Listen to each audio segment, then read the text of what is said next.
am Regina Gordon with Windermere Real Estate, and we are in my wine cellar bringing you some programming. That's cool. I'm here with my team, R&M Home Specialists with Madison and Carly. Hello. Hello. Aren't they lovely? So I just want to start by saying that we did some business planning. We wanted to do for our clients a quarterly live stream. And it came from our idea where we were just sitting around talking about the buying process and people that didn't know about it or didn't know behind the scenes and everything that goes into it, and having interesting conversations. And our very cool videographer and producer, it's just mentioned live stream. And we're like, let's do one once a quarter and like talk about relevant issues. Let's break down. Well, we thought we wanted to do a podcast first, and then yeah, that's too much that's too much commitment. So here we are. Yeah, dabbling in this, and we were going to do it in March, and we had a studio, and then everything changed, and we didn't want to do it with masks and gloves. We couldn't be in the same room. So anyway, here we are in the wine cellar of my house. We're going to try this live stream, and thank you for being here. Cheers to that. Cheers to that. Love Carly over there with her bubbles. I know, and we're gonna have wine teeth by the end of this, so yeah, that's okay. That's why I don't drink red. Yeah, just kidding. So we just want to talk about what's happening in real estate right now, and answer any questions that you have about it. So Madison's been working with a lot of first-time buyers, and we've been working with a lot of people relocating from out of the area too. Yeah, you should tell a story about. Okay. So I have a story, and I actually don't know where to look, so I'm just going to look at you guys. But okay, cool.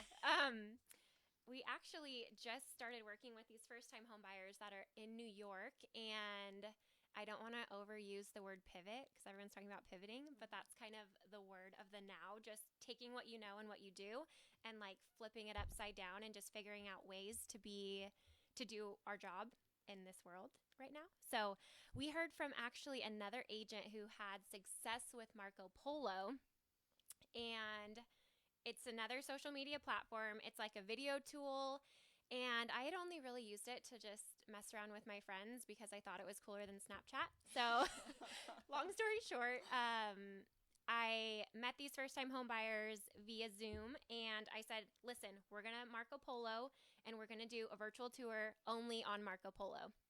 I actually still have to teach you how to use it because you're going to like it. You're going to like it. Got that curve that but these guys are bringing me into the now. Yeah. I don't think I've ever actually used it before. It's fun. I'm sure I could figure it out. So the thing to note about Marco Polo is that it is like a business Snapchat in a way where you have video clips, but then you also have that content available so they can go back and rewatch it and whatnot. So I know I've tried doing videos and virtual things, but then sometimes the video gets so big that it doesn't transfer easily. You Yes. have to upload it to YouTube, and or a Dropbox or whatever. So Marco Polo is the way to go. So if you're an agent and you're watching this, download Marco Polo. And I did it for the first time this week, and I'm actually mutual on a contract, and I feel like I owe it to Marco Polo. So that's cool. Where are our buyers? They're in New York. So, and I want to adopt this for even my clients who are in Washington and that can maybe come see the property with me, because I felt like I went way more in depth with Marco Polo and my videos. I mean, I was like opening the dishwasher, and I was opening up the closets, and I was just going way more in depth than if I was doing a showing in person, which is weird. I don't know. I get that. Yeah. I get that though, because when you're with somebody in a house, you're kind of They're exploring the house, and you might point out a few things, and you might, bring up some conversations, things to think about, but you don't try to steer them in one way or the other. You just let them explore the house. Yes. So I could see where that would be like. You feel more responsibility. You want to go deeper. Yes. Yeah. Right. So like if they were at the showing, then they would be leading it, but I was like, here's the Madison showing agenda, and like here's what we're going to look at, and here's how I'm going to lay out the house and just show you the features of it from my real estate brain. Yeah. So that was really cool and really fun. And then so back to Marco Polo, they're able to ask questions and view it and kind of pop back and forth. So they were like, oh, wait, go back to the outside. Like, I want to see the view from the kitchen window, all these things. So long story short, they felt like they were in the house in the now time touring it, learning all about it, and then they loved it. So that was awesome. cool. And there's a responsibility. It just feels like more of a responsibility as an agent when you're helping someone buy a house sight unseen. We had some. Actually, that's probably it.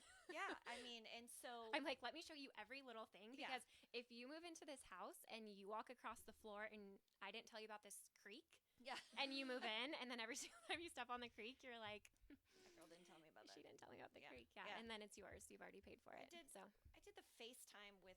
We had some clients from North Carolina that just closed on a house in University Place, and it was the same thing. I had them on FaceTime, but I am excited to check out Marco Polo. But I would, here's the dry rot in the deck, just to try to here's the good, the bad, and the ugly. I want to give you the most accurate representation that you can, not just the fabulous marketing photos. Let's do this. So, but it is a whole different ballgame. And since we're rolling with buying, and that was kind of one of the things that we wanted to talk about when we started this program. Yes. Oh, so you think you want to buy a house? It actually stemmed from Juliana. Yeah. Juliana, if you're there, thanks, girl. But she was one of those people who she was a friend of a friend, and she is super into social media. She's an angel of a person, and she works for Nordstrom. Well, she worked for Nordstrom, so she has a lot, she has a good career. She's married, and in her mind, the next step is buying a house. And her friends were like, oh, I don't know, buying a house, because it kind of seems like a leap. And she was like, you know what? I'm going to prove you guys wrong. I'm going to figure out how in the world I'm going to afford to buy a house, and then I'm going to buy a house and tell you guys all about it. So, and I think the dark and hairy thing in the corner with buying a house, with being a millennial, is the financial part, not knowing where you stand, knowing you have debt, knowing you don't have a lot of money in the bank, and it just kind of seems like a looming shadow of. I mean, for me, it's like, oh, I just don't think I can do that. Yeah. Right. And I feel like that's how most people are, because they just don't know. Right. Yeah. You don't know. And something goes wrong with the house or whatever, and you can call a landlord. But seriously, if you look at the amount of rents, even here in Pierce County, and you get someone who has some financial moxie, and you run that scenario over time, and you look at maybe what you could have bought and the equity position you'd be in after 5 years of renting. I actually hate that game. I know. Because this is what you preached to me when I was growing up. Yes. And I like to spend my money on other things. She's got a shoe addiction that is out of control. That's not about that. But if I look back at what property values were when I graduated high school, and you actually had a client, Jessica Wolford. Yes. If you're listening. Jessica. Love her. But she was the same age as me, so I think she was 18 when she bought her first property. She was and I say first because we've helped her buy since then. She's had a rental.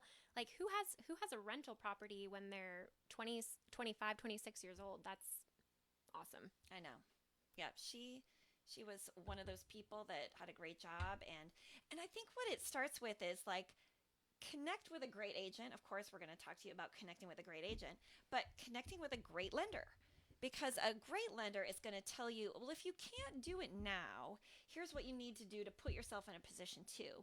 Or if you want to buy in this area of town, there might be a down payment assistance program available to you. Or based on what you do for a living, there might be a program that you can qualify for, like Washington State Bond Program. So a lot of people just think, oh, I need 20% down. And I actually had a conversation with some clients the other day that weren't first-time home buyers. They were serious buyers, and they had in their head, probably because they came from a good conservative family, that you need 20% to put down. And that's kind of that line where now you have to pay the mortgage insurance if you're not there. But how many deals do we do that are 3% down, 5% down, 10% down, and everything in between? So I think that you have to explore the options of what's available to you and partner to find out, what do I need to do to get there, Yeah, I think that the lending piece, and we obviously have lenders that we work with that help you with this, but kind of uncovering it. Like, you think you have to pay your credit card balance down to zero. That's not the case. That actually, back to Juliana's scenario, she was like, I'm going to pay off all my credit cards before I even check my pre-approval because I know that I can't have debt. And she almost even jeopardized her pre-approval by paying down a card, which I mean, like, why would putting money down on a credit card make you not be able to qualify for a loan? So just having that expert who can roadmap you almost and be like, okay, I remember when I first did my pre-approval, they were like, pay down this balance to this amount exactly. Pay down this balance to this amount, but keep this credit card at this, but don't use it, but keep it at that. So, and you're lending not gonna think that. and lending is kind of like a gray. It's not exactly black and white, but I think just having an expert talk to you before you try to understand it yourself. Maybe that's a millennial thing too. Like, oh, I'm just gonna like research it and figure it out and do it, and then I'll go to somebody because that's more your generation. Or just like maybe not talking on the phone. I know I don't like talking on the phone to people, Right. so I'll just like do stuff on the internet. I think it's easier that way to do your own research, but like not feel the pressure of like talking to someone in person and being like feeling like you have to like move forward or like you're not good enough to buy the right house or whatever it is. Yeah. And a good lender also, like, if your credit score needs a little work, and it might not be, like, I think people think a low credit score is a bad thing, but sometimes it could just mean lack of activity. And so there are things that they can suggest that you do to boost that number. And right now, people think that lending has stopped, and that is not the case at all. So the requirements may have gone up a bit in certain programs, but talk to your lender, talk to somebody, connect with us to find out, how can I get there? And what's possible for me? And hello, interest rates are like lower than I have low ever been. It's crazy. So and it's actually crazy too. I mean, you hear interest rates are low. Okay, cool. Yeah. What does that actually mean? Mm-hmm. And a lot of people look at their monthly nut. I'm trying to think of a fancier word for nut, but nut. And they're like, okay, well, I have this. I make this amount a month, and my bills are this, and they just kind of need to know that monthly. So today I was looking at a rate sheet breakdown, and they were actually comparing VA versus conventional. And the VA loan was actually a full % lower than the conventional. And for that purchase price, I'm not going to get into all the details because I can't remember. But what I will tell you is that it was a difference of $300 a month. On your payment. Right. Yeah. A full percentage. And so obviously the higher the price point, the more that's going to affect that percentage will be more off. Right. Yeah. And I just had some buyers interested in writing up a deal, and when they originally talked to the lender, then they kind of decided they were going to wait for a bit, and they went and talked to her, and then they reconnected, and the difference, like, it was at 4.6 rate, and now it's 3.5, and so their buying power just went up hugely. Yeah. Wow. Like the same purchase price, such a different payment. And I think that, for the most part, for most people, the payment is what we're looking at. If you want to use the word nut, whatever. It's like, I'm comfortable making this payment and still keeping my lifestyle, or here's where I'm willing to. Like, to I'm not signing up for a 30-year loan thinking I'm going to pay it off in 30 years. Like, I'm looking at how can I leverage this equity and what my monthly payment is. Right. And the interesting thing is that, and we are, if you didn't know, we're a mother-daughter agent team. So we've got the family going. And the funny thing is this past year, 2019, Madison bought her first house, and I moved. And I sold the house. Yeah, and you actually did in the same year, which is a whole That's nother another. thing. That's Right? another. That's part two. That's a whole nother. Yeah, but just to The reconnect seller with scaries.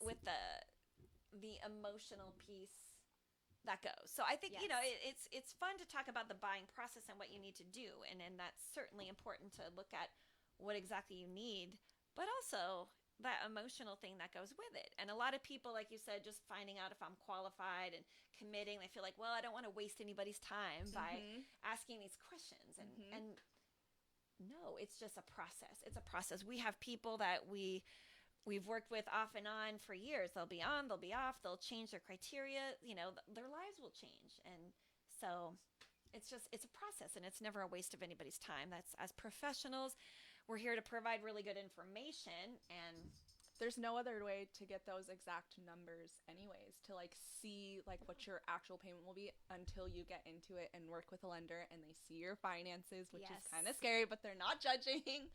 But yeah. Are you talking yourself into this?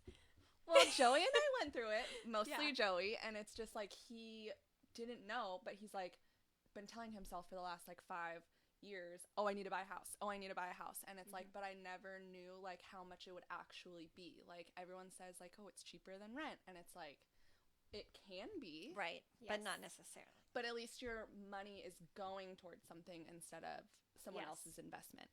Correct. Yep, that is the truth. And then we were talking about can we cheers again so we can have another sip of wine? I've been over here like sipping by myself. Yeah. By the way, I'm like, are you drinking any of that? Digress for a minute, but this is Wine Grow Wines, and they're in Madison, Washington, so they're somewhat local. But anyway, they have got the best labels and some very interesting wines, and so we joined the wine club. We do use it for closing gifts too, but anyway, it is delicious, and wine clubs are awesome. Everyone should join one. Everyone should actually have a wine cellar while they're at it. Hello. You need another one? Don't worry, we're good. I know we're covered for tonight. But when you make it, and looking at those emotions too, and a lot of it is fear for people. It'll stop them, or it's like the unknown. Yeah, the unknown. It's like the dark, hairy corner of your room that you know you need to clean, and then but when you start pulling stuff out, you're afraid what you'll find. Yeah, that's. And interesting, I'm going to put you on the spot for just a second, Madison, because when you and Steven were looking at buying a house and refinancing and all of those financial things, you guys had. Oh yeah. You guys were dating, but you had to get real with each other, right? Yeah. Not that you need to know my whole life story. I don't even know who's watching right now, but I felt like doing a loan with somebody was way more like knowing someone on the level of like higher, like I've been married before and divorced and like this was deeper than that. Like I was like, we're typing our social security numbers like in the computer together, and like I know what your debt is. Yeah. So I don't know, but it is freeing, and like even it's not that bad. It's just like anything. When you get it all out there, when you tell the truth, when you open up your pocketbook and you're just like, take me as I am with my debt or not. Right. Yeah. If you're out there and you have a boyfriend and you want to go to the next level, it might not be marriage, but it might be buying a house together. It might be more intimate, actually. Steven, I love you. You're watching. There's getting naked, and then there's getting financially naked, and that is. Yikes. I know. It's just. When we were trying to figure out the title for whatever this like live stream thing is, we were all like unveiled, like uncorked, like real estate. But that's Unplugged, we literally want to be real with this because it is the best way to build wealth. Oh. 100%. Like I just sold my house and I have money in the bank that if I worked for a year, I might not make that. And it's because you leverage yourself to purchase a home, and with our market and where we live, there's just so much wealth to build. And so I think this is why we wanted to do it, is just to be like, we don't know who you are, who's listening or whatever, but you should probably buy a house. And what's your fear about it? What's your biggest concern? Because like you said, the fear usually comes from the unknown, and we can't download everything about the process, and we could probably tell you stories that might scare you. But at the end of the day, you look at the financial impact and leveraging, and you have to live somewhere. Like, right. Like, don't make you feel tied down, because it's not, it can be a 2-year house, it can be a 5-year house, it can be a 1-year house. Like, it literally does not matter. And the one thing about real estate, I mean, you look at, and I have talked to people like my younger first-time home buyers, and I've been in the business for 15 years, and I've had some of my younger first-time home buyers buy right before the market crash. So, and this one was Madison was young, and she would think, I'm never going into real estate. That is crazy. But are you talking about because I was always on the phone? Okay. And I was just running around, and then the crazy stuff would happen, and run around, and yeah, all of those things. But they bought a home, and then the market crashed. So a lot of my first customers, their equity position kind of went to little to nothing, and it was primarily based on our last recession was a housing crisis, and by the way, what we're in now is not a housing crisis. But just like, okay, we looked and we got the best deal. And then, I do these annual reviews was one of the things, like, oh, here's what's happening in your neighborhood. Here's where the trends are. And it was just like, here's the news. Sorry, not sorry. But what happened is the people that stayed over time, and it was a little bit painful to get through, ended up realizing this gain. And I talked a lot of people, even when they came out of it, to not sell and to keep the rental. Mm-hmm. Because if you invest in the stock market, it can go to zero. It's a piece of paper. When you invest in a home, it's land, it's dirt, it's tangible. There's always something there. There's always some value there. Anyway, that's what I preach from the old.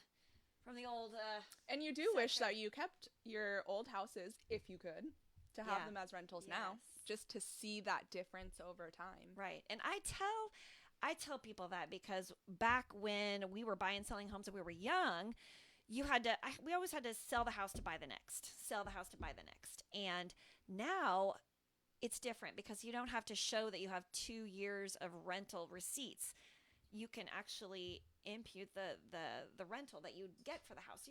There's so much of a chance to keep it now. And I tell people, investigate We've actually talked people out of listing their properties because we've said, okay, wait, have you thought about renting this property out? Because it's building your portfolio. Like, how many people can say that they have a portfolio of millions of dollars of real estate that over time, and they have renters, and it's crazy. Yeah, to look at it from both sides. And you have said, like Carly said, every single house you wish that you had kept it. I wish I had kept it. And since I've been selling real estate, I've seen those houses convey and sell again and again. Multiple I'm like, times. Seriously, I sold that thing for $125. It just sold for $450.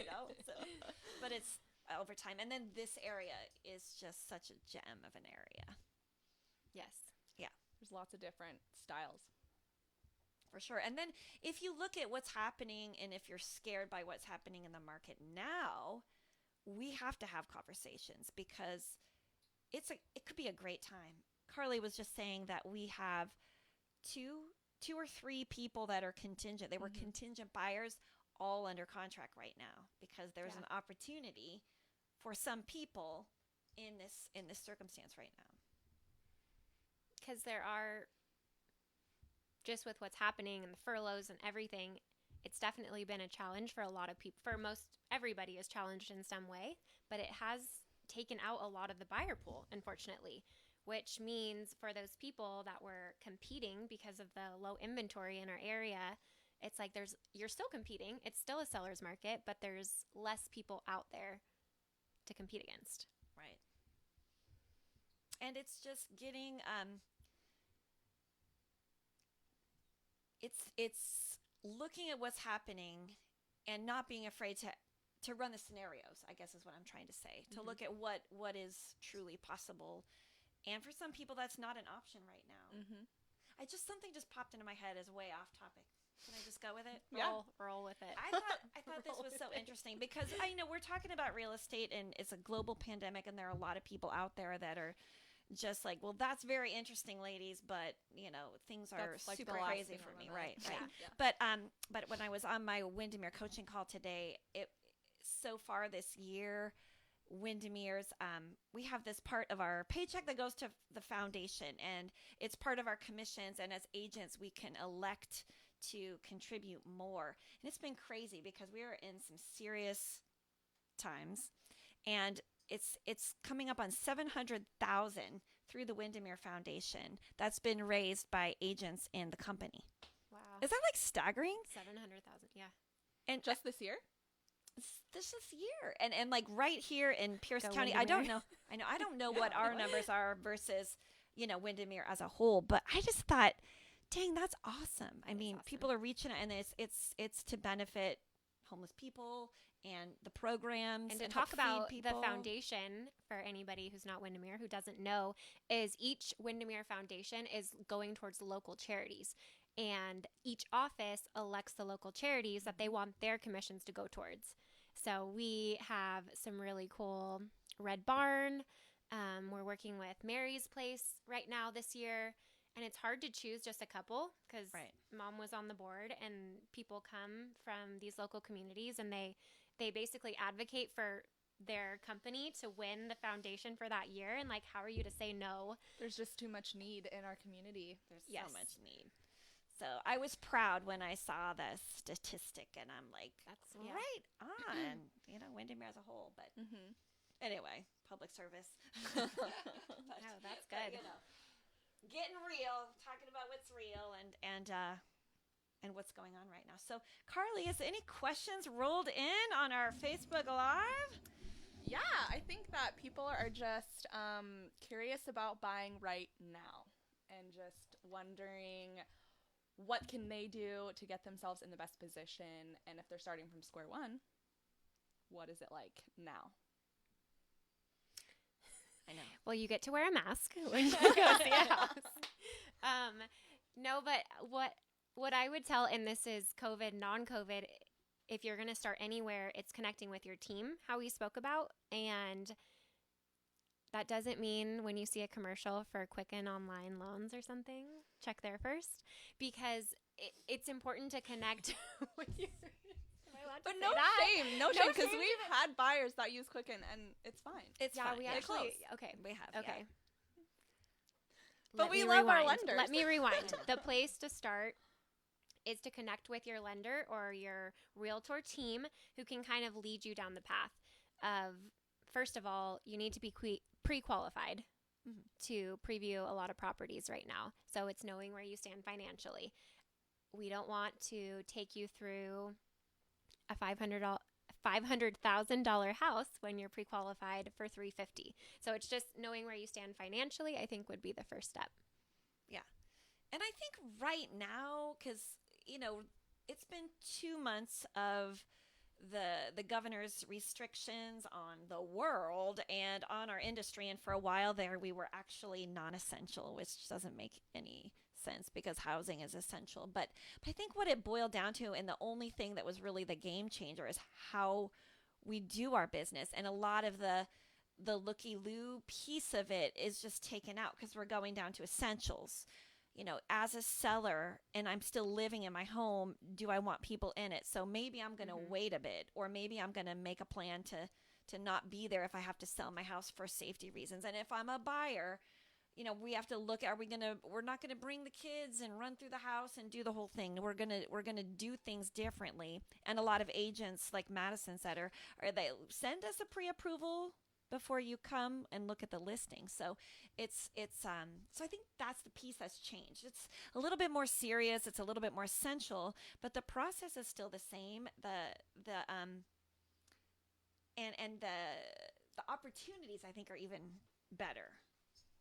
So if someone asked you, what are the top 3 things? That's the question. What are the top 3 things I can do to get ready for buying a house? Would you give them the same advice during this time versus normal times? Right. That is a good question. I tend to be a little more financially conservative. So I'm going to go with, pick your team and have the conversations and do the research. And, look at that. I don't think it hurts either to be aware of the market. So a lot of our clients who have come to us who have been following the market, whether it's Redfin, Zillow, Realtor.com, there's some websites that are better than others. But if you're looking at the market, you understand the pulse. Like, you see a house goes live and then it's a hot home and then in 3 days it's pending, and you might not know what pending means, but you kind of see the pace of what's going on.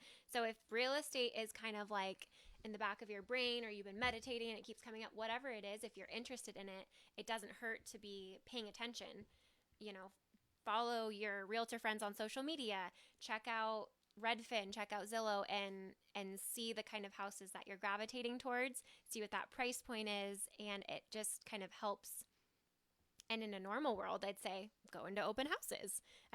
People that we work with and we tour with, I tell them on the weekends, like, grab a coffee and go tour through open houses. I'll send you a list to go to. That's not a thing right now, but a lot of listings are doing virtual tours. Or videos or something like that, or anyone who is a realtor is happy to mask up. I'm happy to mask up and Marco Polo or do like a virtual tour if you're curious about a property, because I know we have our finger on the pulse of the market, and I'm also happy to go through houses because most of the time we see all the stuff that's coming live and we want to see what it looks like in real life anyways. That's true. Yeah. That is true. And the other thing, if you look at the top things you could do to get ready is like choose your team, ask the questions. The other thing is really like, how much money do I need? Oh, yes. How much money do I really need to offer on a house or to get a realtor and everything? So couple or things like, do I pay you? Yeah.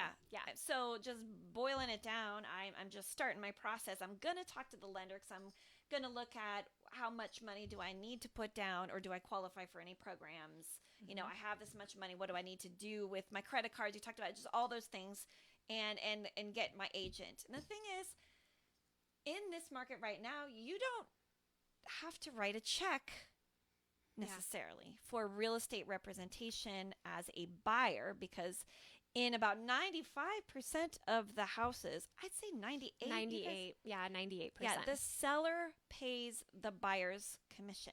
And so we always talk about our buyers. So that it's like the benefit of being a buyer is you get representation, professional representation. You should have the best to protect you. Somebody that knows the contract, somebody knows the processes, somebody knows contractors if stuff comes up. Yeah. For free? For free. So why not work with the best? Right. So, and you don't need to know that. And then you look at what other cash do you need? Well, you need your cash to close for the lender. Don't necessarily need to have a realtor. And then your inspection monies. So typical home inspection, we're looking at $400 to $500. And then if you are on a sewer, or if it's an older house, you might want to do a sewer scope, which is around $200. Yeah. So it's about having $700 to put towards a home inspection. Yeah. You need earnest money. Yeah, what does that mean? Does that come out of your account right away? Like right when you write the check and you turn it into escrow? Yes. It comes out. So you do have to have that couple $1,000. Yes. And so it's typically 1% to 3% of the purchase price, and it is due within 48 hours of a mutually accepted contract. Right. So, and it's your money that goes towards your down payment. So if I'm going to write a offer on Carly's house, and I write the offer and I say, I'm going to give you this money, it's in earnest. It has its roots, and I'm serious with this offer. It's like your skin in the game. Yeah. But it's your money, but it's being like, hey, Mr. Seller, let's do this. Right. Like, let's and in days gone by, I mean, I have written offers in Pierce County with like $500 earnest money when it was more of a buyer's market. But in this $500, I would take a look at your offer and tell you where to go. That's insane, because people literally put $10,000. Yeah. Yes. So now it's definitely changed, but it's again the buyer advantage versus the seller advantage. So for Susie Q out there listening, thinking you maybe want to buy, you've already looked on Zillow, Redfin, and you kind of see some houses you like around the $320, $350. You need $3,000 in your savings account ready to write a check. Right. Plus your inspection fees. And remember that $3,000 is part of your down payment. Yeah. It rolls in. It's not separate. And also something I like to point out, and I call it a blood oath when I'm working with my clients. And again, there's probably better ways to explain this. But writing an offer is not, it's a big deal, but you're protected as a buyer. So in this immediate market, like Carly and I a house can pop on that's kind of in her wheelhouse, and she's like, "Ooh, I think I kind of like this house." We go to see it. She really likes it. I'm going to be like, "Okay, listen, Carly, we got to get in there. Like, we have to write your offer tonight." And that's really scary. It is. So, but what I like to say is, as much as it's not fun to pull out of a contract, it's totally doable. So if you wake up the next day and we've had a mutually accepted contract and you've already turned in your $3,000 earnest money check and we do our inspection and you just decide you don't like the color of the house, like that $3,000 is protected. So you can back out. No harm, no foul. Maybe you already performed your inspection, so you're out $700, which is a lot of money. But at the end of the day, it's not as much money as buying a house. So there are ways in this immediate market that you have to kind of jump on the ship, and it can seem like a scary roller coaster. As a buyer, you're totally protected, especially when you have a team that knows all the contracts to put in there to protect you. But you are protected to like exit the party if it doesn't work, or if your job changes, or if you decide you want to move to Florida or whatever, you're protected as a buyer. Right. And, we can boil that down too, because we do this for a living. And so we talk about it and we throw around terms like, addendums and earnest money and things like that. But what we wanted to do is strip it on down to basic. And so Madison's saying you're protected as a buyer. And so, what does that really look like? How am I protected? So, we get under contract, and as good faith, we give the earnest money. It goes into the escrow account, which escrow, we could do a whole thing on escrow. But basically, escrow is the neutral third party. There you go. It's kind of where the person who takes, or the organization that takes the instructions from the purchase and sale and executes everything. So your earnest money goes there, and it's there for you, and it is protected generally unless you waive it by your inspection contingency. And so inspection contingencies in this market, like back in the day when I was talking about the buyer advantage, would be like, oh yeah, we'll do 10 days, we'll do 12 days. No. Now they're like 1, 2, maybe 5 days. Maybe if the house has been on the market a long time, we got 10 days to do all of our inspections to verify the information. And then a lot of times we're doing pre-inspections too. So that's the first protection of somebody's earnest money, where Madison's talking about if they wake up in a cold sweat and think, I have buyer's remorse. What am I doing? And I'm also hating myself because we represent buyers and sellers. I know. And from a seller's standpoint, being taken off the market and thrown back on is like seller suicide. So pretend. But I'm just saying, if it was me and you're my family, because that's how I treat my buyers, we can back out. Yeah. No, it's true. And it happens. And it happens in this market in Pierce County. It's like this is an immediate market right now when 67% of the homes are selling in 8 days or less.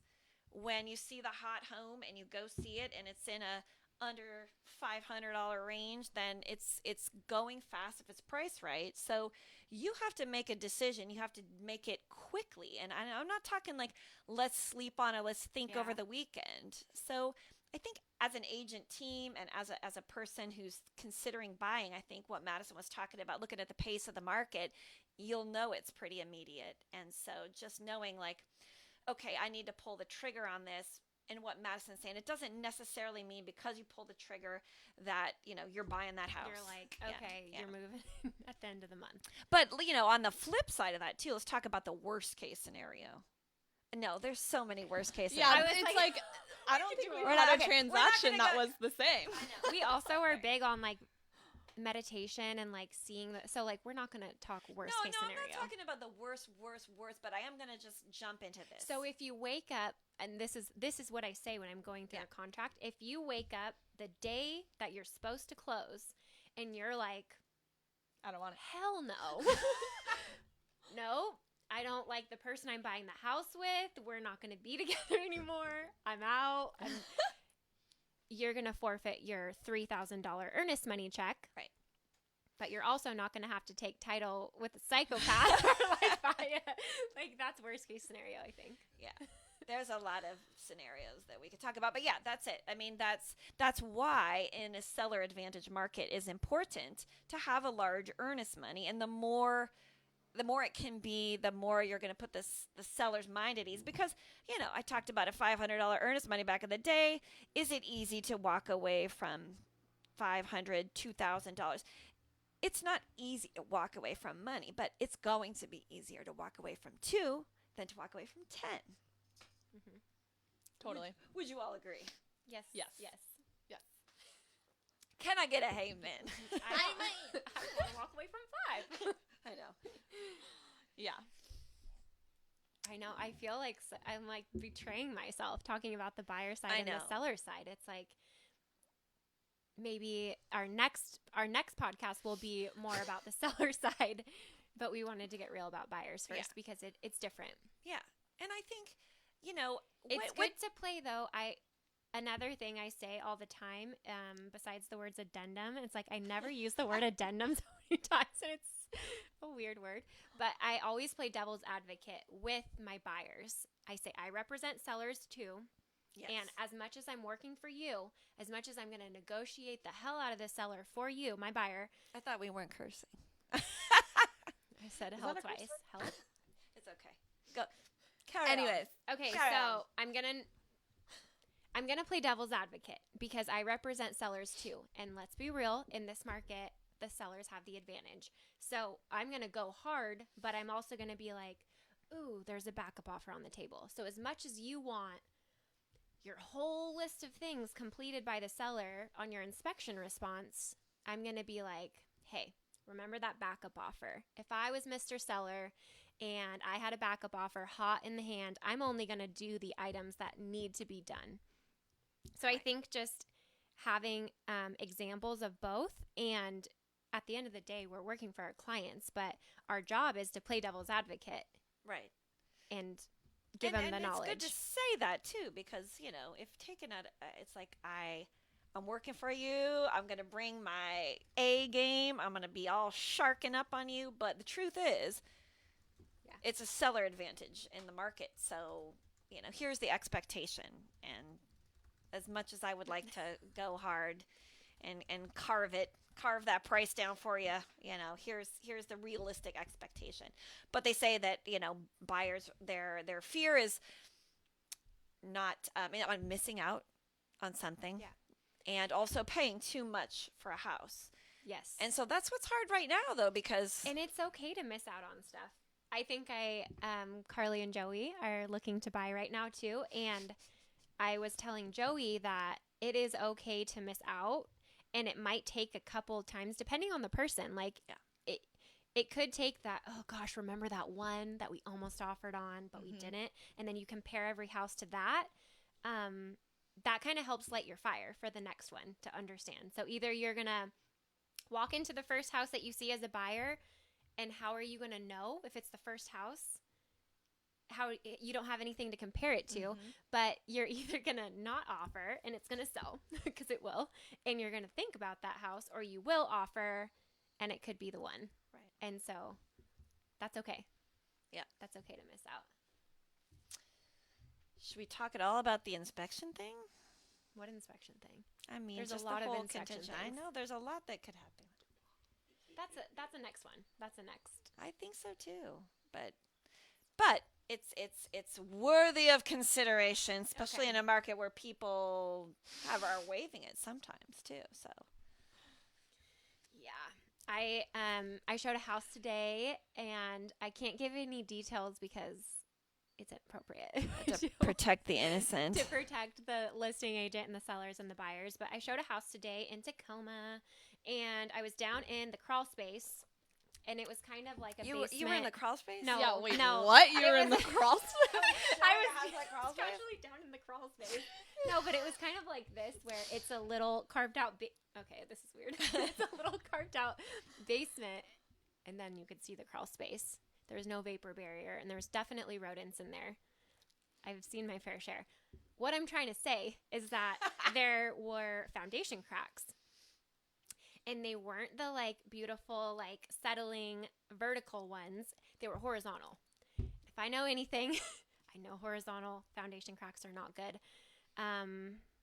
Where am I going with this? Oh, most things that come up in inspections are fixable. Yeah. It just like everything within a house is fixable, but it's like, at what point is the house, am I going to look at you and you're going to look at me and be like, if you were my sister, I would be like, girl, run. Run. So, and people like what they like. It was a really charming house. It was kind of a one of a kind property. But there are definitely, where I was trying to go with all this, I was all thinking like, wait, where am I going with this? What I was trying to say was there are things that you can see, like, and there's things that our eyes are kind of trained for that we can point out, like, oh, like the roof. Okay, there's no downspout coming from the gutters, and there's water pooling, and you might have cracks in your foundation. And then there's things that you can't see, like the sewer scopes. So those are always the ones that I'm kind of losing sleep over, that I would never tell anybody. I would never tell anybody to waive an inspection at all. But the sewers are the ones, because you don't know until you know. And the sewer scope, it's what lies beneath is what it is. It's super, super sexy. So they basically take a camera and they go all the way into your toilet and your plumbing, all the way down until your plumbing connects with the city main. I know. We always joke with people. We're like, I'm sure you're going to sit down with some popcorn and like watch your sewer scope, but you see some freaky shit in your sewer scope. Like, there are. Don't worry, it's not poop. No. So if you, hopefully then. If you're a buyer and we're doing a home inspection and you come into the house, don't go to the bathroom until after the sewer scope guy leaves. Because we know. Can I just tell you, though, when you mentioned the popcorn, it reminded me of one of the first people in Pierce County that made that test affordable, because when I first started in real estate a long time ago, it was super, super expensive. And we have all these old, older homes, 1920s, craftsman, everything. And it was just cost prohibitive to get someone to look in there. But if the sewer goes wrong and there's something wrong, it's thousands of dollars. It could be thousands of dollars to fix. So it's something you need to know about. But he actually marketed himself. He came to the real estate offices and talked about his company, and he every time would give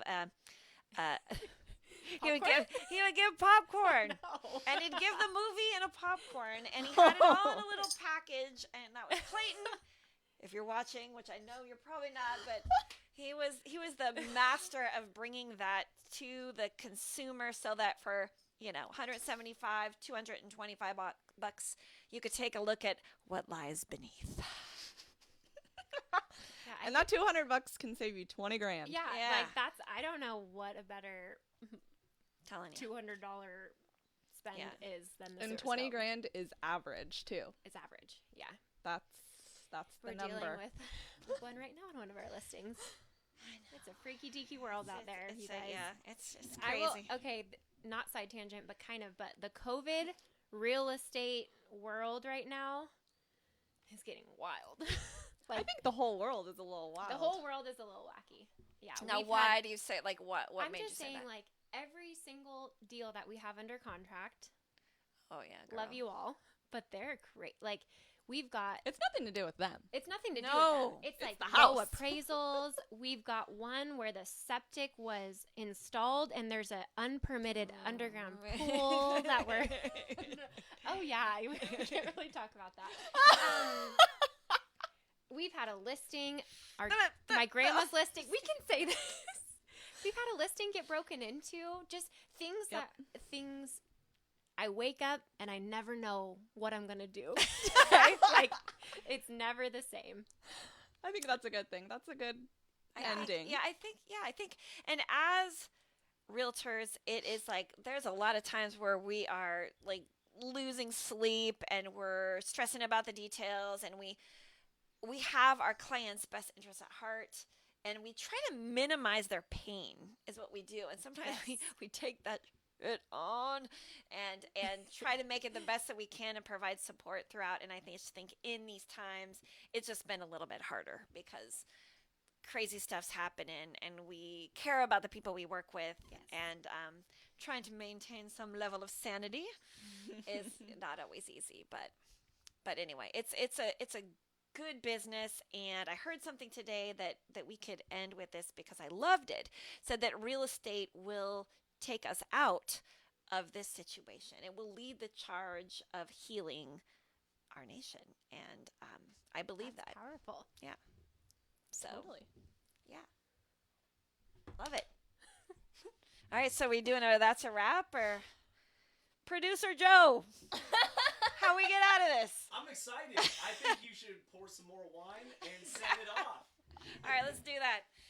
I don't got think a I need little more more. anymore. Got a little bit left. Very good. All right. Like- All right. Cheers to you. Blessings, you. healing, and happy real estating.